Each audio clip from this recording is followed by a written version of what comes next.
Hi, welcome to the Meet RX Success Story podcast. I'm Tracy, your host and a coach here at Meet RX.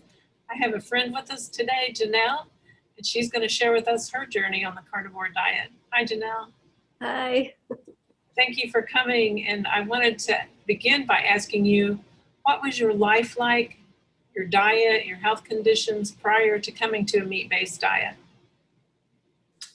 I struggled with my diet for a very long time, probably since I was about 13 years old. I started getting headaches at that time, and I had random vomiting. I would eat a meal and just get sick immediately, and I really didn't understand why.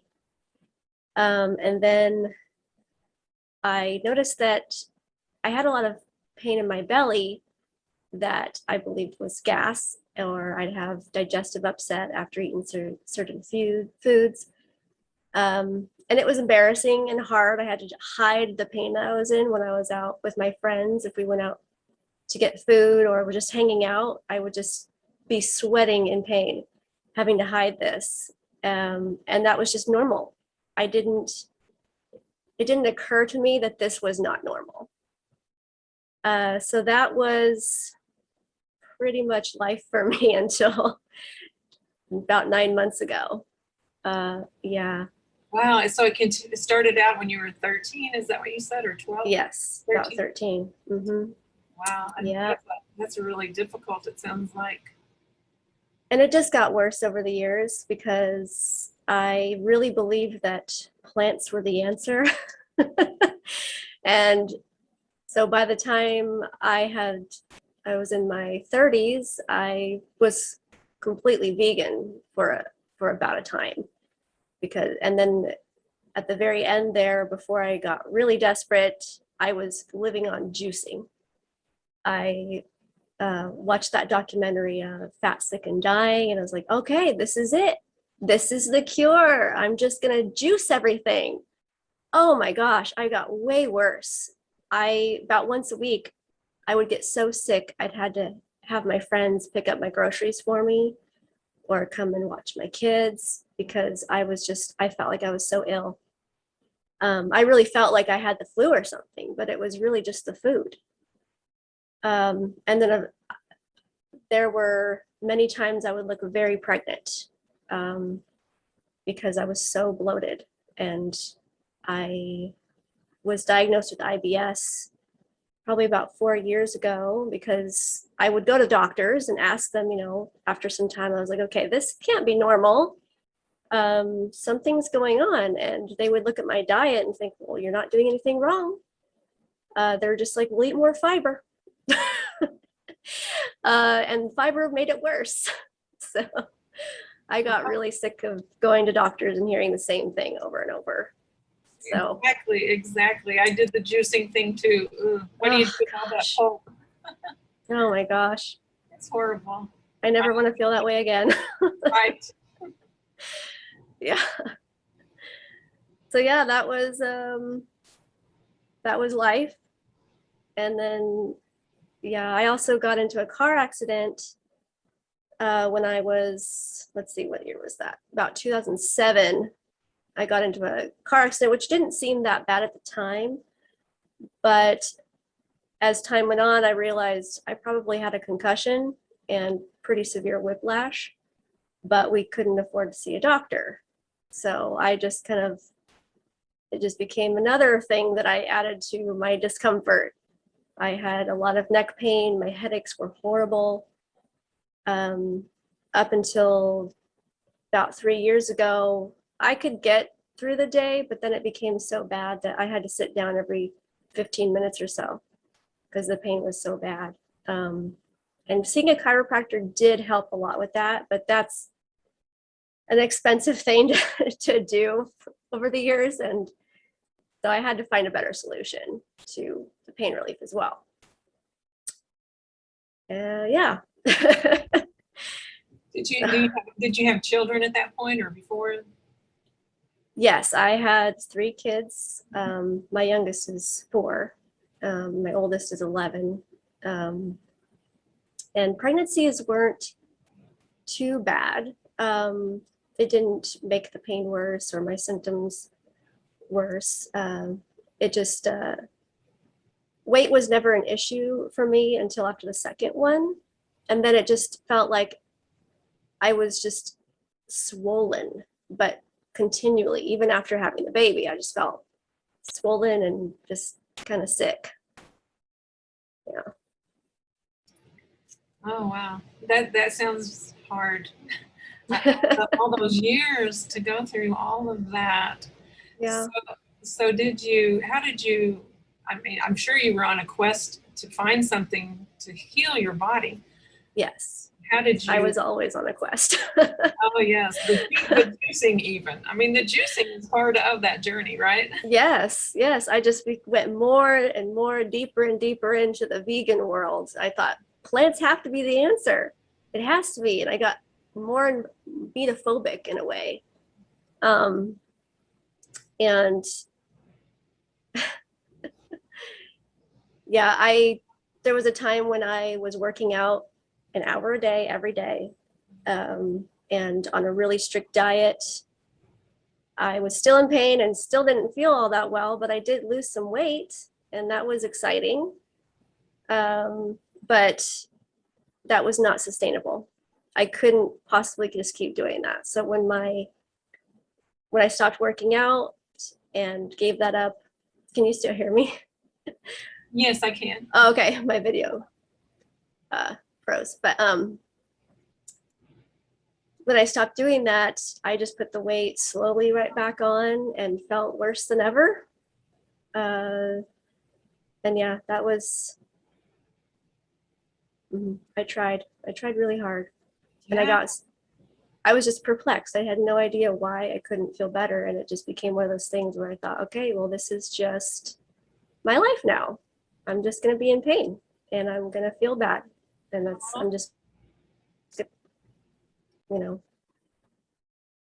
figure out how to live that way. So how did you wind up coming to a meat-based diet? Were you able to start with keto, or did you just come straight to carnivore? I tested keto out for a little bit, about a year before I tried carnivore. And I didn't like it. I did more of the dirty keto kind of thing because I didn't know very much about keto. I didn't really understand how it was supposed to work. And I was tracking my macros and was getting pretty obsessive about it. But I maybe lost 5 pounds, and it didn't help me feel any better. And if anything, it made me feel worse. I still was trying to do it with as little meat as possible too. So I kind of gave up on that one. I didn't think about carnivore until it was probably August 2020. I had been watching Joe Rogan's podcasts just because they're entertaining, and he mentioned on one that he only pretty much just lives on elk, and that he was feeling so much better since only eating meat. And that intrigued me. I thought, okay, that's neat. Kind of weird.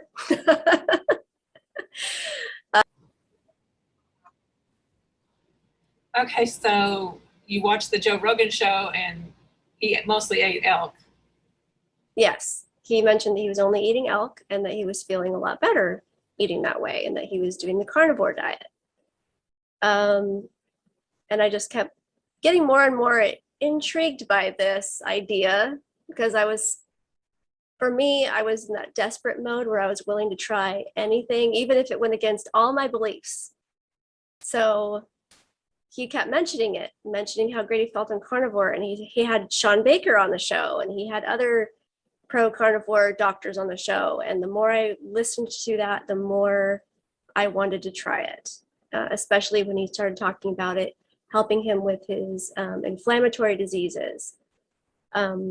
So by the end of August, I had decided I was going to do it, but I'd give myself a month to research it and make sure it was safe, to figure out how I wanted to do this and for how long, and know what I was getting into, basically, because I was really scared.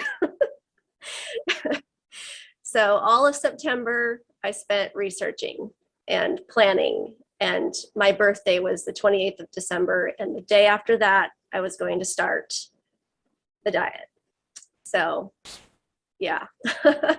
So my 34th birthday, I had lots of chocolate cake and made myself really sick. And I was so ready by the next day. I was ready. Yeah. So when you went to the carnivore diet, did you have any transitional issues at all, or did it seem like this is a good way? The first 3 days I felt amazing. I was really surprised how good I felt. Like, a lot of my bloating went down. I didn't have any energy, but my vision even seemed clearer. And I didn't talk about this before, but I also had severe anxiety, and I would have panic attacks. And over those 3 days, I didn't have any symptoms of that, like I normally would every day. So by day 3, I was already like, okay, there's something to this. And I was really excited then. I knew to expect certain things to happen. So I think it was day 5, I started getting the loose stools. But I knew it was coming, and I already had a plan for what I was going to do. Yes, Jenell, Yeah. You did your research. You did research, and you figured out what all was going to happen. That's important to know ahead of time. Yes. Mm-hmm. And I'm glad that I did, because now I help other people who are just starting out. I let them know, hey, research this before you start, just so you know what to expect and what to do when these things happen, so that you're not giving up on it just because it's getting a little hard, a little rocky, because it will be in the beginning for a lot of people. Mm-hmm. That's true. Okay, so let me know, how did your conditions change, like over the course of your time as a carnivore? Well, once I got the intestinal upset under control, I was just shocked, because there'd be a day where I wouldn't realize, wow, I haven't had a headache today. I haven't felt bloated. I have more energy. I'm not feeling depressed. I feel like I want to see what's going to happen tomorrow. My skin got actually worse. I had cystic acne pretty bad, and it got worse, but because of my research, I knew it was going to take a lot of time to undo all that stuff that I had done to my body over the years. So I just kept holding on. My pain in only a month was completely gone. I went into my chiropractor. My goal was to not see the chiropractor, be done with him by the time the end of the year came. And I started at the end of September. By the end of October, I went to him and I said, I'm not in any pain. I feel great, but I'm going to see you till the end of the year. And he's like, well, that's awesome. He was very interested in what I was doing, and he actually decided that he wanted to try it too. So that was pretty cool. I'm still in shock that I don't have to be in pain every day and feel sick. I would tell my friends about it, and they were excited for me, but still like really concerned about it. They were really worried about me only eating meat. But over time, they realized that it was really the best thing for me. And a lot of them are actually interested in it now. So, yeah, let's see. Yeah, so everything that was making life hard was no longer in my life at all. So Yeah. How long did that it's really a miracle. Yeah. How long did that take for your initial, your transitional issues to kind of get normal again for you? I felt normal after 2 weeks or so. Oh, okay. I just had to dial in the electrolytes, and I was taking a digestive enzyme because I hadn't been eating meat for so long. My body didn't know what to do with it. So the enzymes really helped, and I was taking an electrolyte supplement until the symptoms ended. And then I was slowly weaned myself off of those things so that I would no longer need them. And then I felt fine. I was feeling good. The IBS symptoms, of course, were gone. And when I had IBS, I was either constipated or I had diarrhea. And to have normal bowel movements was so awesome. I had that since I was 13 going on. So wow, it's nice to just go out and go places and know that I'm not going to be in pain and that I'm going to feel good. Yeah. Yeah, that's great. That's great. And like you said, miraculous.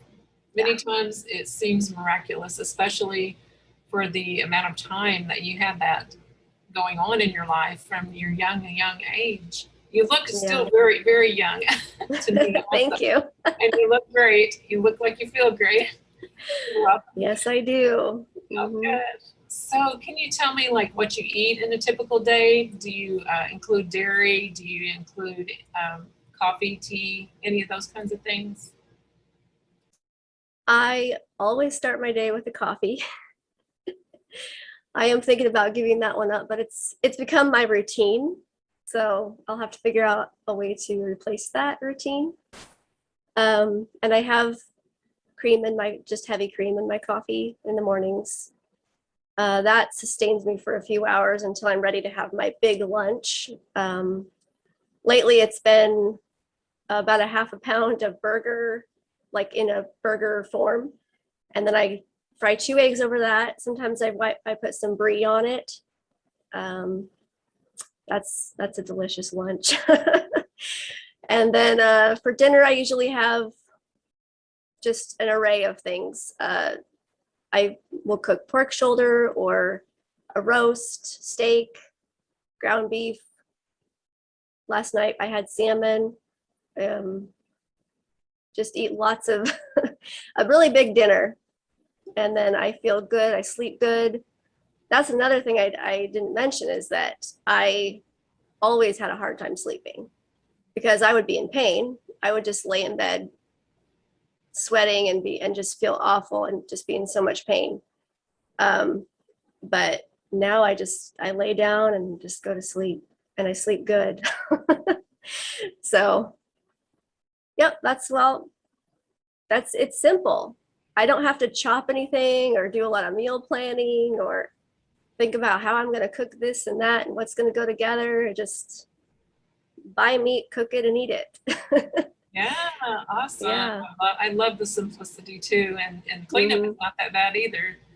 So I've learned how to keep the cleanup under control. Right. It does splatter a bit when you have to cook in the house, but I have the grill outside that I cook most of the meat on, so it makes a mess out there instead. Yeah. So how does your family adjust? Do they just eat what you eat, or do you do other things for them? What I do for meals is my kids will have eggs and bacon or eggs and ground beef for breakfast. And then for lunch, they usually have a sandwich or leftovers from breakfast. And then dinner, I just cook a really big quantity of whatever meat I'm going to be eating. And then for my husband, he likes to eat vegetables still, and that's fine. He does good on that. So I'll cook him up something, or he'll cook up something to go with the meat. And then the kids, we just let them know, it's optional. If you want to add something to this meat, if you want to have some vegetables or some fruit or some berries or something with your meat, then you go right ahead. They normally don't. And yeah, it's really helped one of my kids. He's dyslexic, but he also has ADHD, and he's also had a lot of digestive issues. He has celiac disease. So we already had him off gluten.